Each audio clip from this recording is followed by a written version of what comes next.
Hey guys, welcome back to another YouTube video where we talk about self-awareness concepts and how to apply them.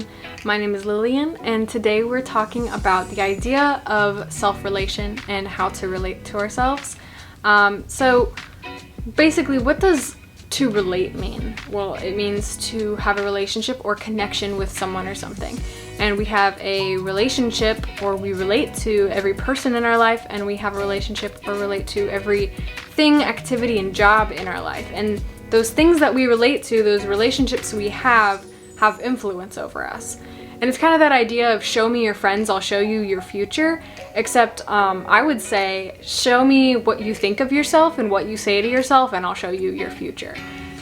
Because I don't think we think about the fact that we have a relationship with ourselves, right? So just as we have friends and we relate to them and we talk to them and we have feelings about them and we encourage them or discourage them in certain ways, we do the exact same things internally to ourselves. But oftentimes we just kind of flip onto autopilot and we just kind of go throughout our day, and we're not very mindful of what we're saying to ourselves and how we're interacting during those things throughout our day. But the idea of self-relating is to be an active participant in our own lives and how we interact with ourselves. So this can look like switching our self-talk from like entirely negative and self-deprecating to objective. And I talked in the last video about the difference between negative thinking and objective thinking.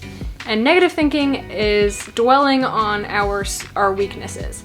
So it's developing this mindset of dramatic phrases like can't, never, or always, like I'll always be this way. So it completely negates and diminishes the fact that we can grow and that we have the ability to be objective and to decide to take action and be active participants in our own lives. So we need to shift from this idea of negative talk to ourselves to objective thinking of ourselves. And this is kind of where the positive or accurate self-relating differentiates from the self-love culture that we live in today. So the self-relating, the accurate self-relating is it's definitely objective.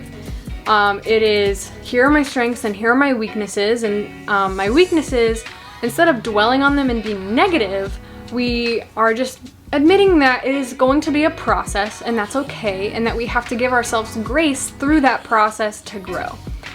So it's not dwelling on the negative, but it is saying I can grow, and even though it won't be perfect, I still need to encourage myself and to not get hung up on those little failures because I know that I can grow from them. And I often find this, or like uncover this kind of negative self-relating when I ask a person, do you talk to yourself in a given situation? Do you talk to yourself in the same way that you would talk to a friend going through the same situation? And the answer is oftentimes no, because we tend to be a lot harsher and a lot meaner and just a lot crueler to ourselves. So just as we would have to maintain a relationship with a friend or a spouse or a boss, we have to maintain a relationship with ourselves. That doesn't mean this is like the main difference between a self-love versus a accurate self-relating mindset, because self-love, the goal of a self-love mindset is to live life for yourself. The goal is to find happiness within yourself and the I am enough, and the goal of your life is essentially to make you happy and to love yourself. Whereas the accurate self-relationship is one of, I know that I have to maintain myself, and I know that I have to conduct my relationship and my self-talk in a way that is productive and that is encouraging, so that I can get stuff done in the way that is positive and significant to other people. So the goal of a self-relationship rather than a self-love is like the culture that we have made self-love to be. I'm sure the original meaning of like self-love was supposed to be a similar thing, but now the self-love culture has been very skewed.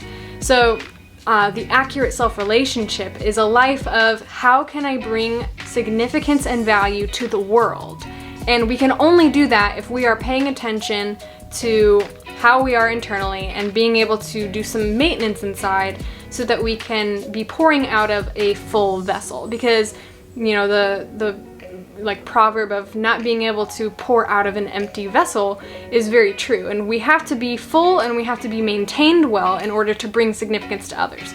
So do you see what I'm saying here? Like, we can't bring significance to the world and to other people if we are empty and if we are negative to ourselves and we never enact change in our lives because we don't think we're capable of it. But we also can't bring significance to other people's lives if we are so focused on only bringing happiness and love to our own lives. If our whole goal is only to love ourselves, then we aren't really bringing significance to the world, because the self-love is more of a selfish mindset. So how do we relate to ourselves better then?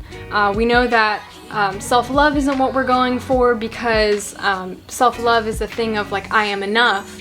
And if we're enough already, then how are we supposed to grow beyond that? How are we supposed to become better if we are already enough for ourselves? That's living for ourselves, and we don't want to do that, because that leads to a somewhat meaningless life, because we want to live a life of significance. So we have to relate to ourselves better, and we can't be negative to ourselves in how kind of that default is that we tend to autopilot to. But how do we relate to ourselves better?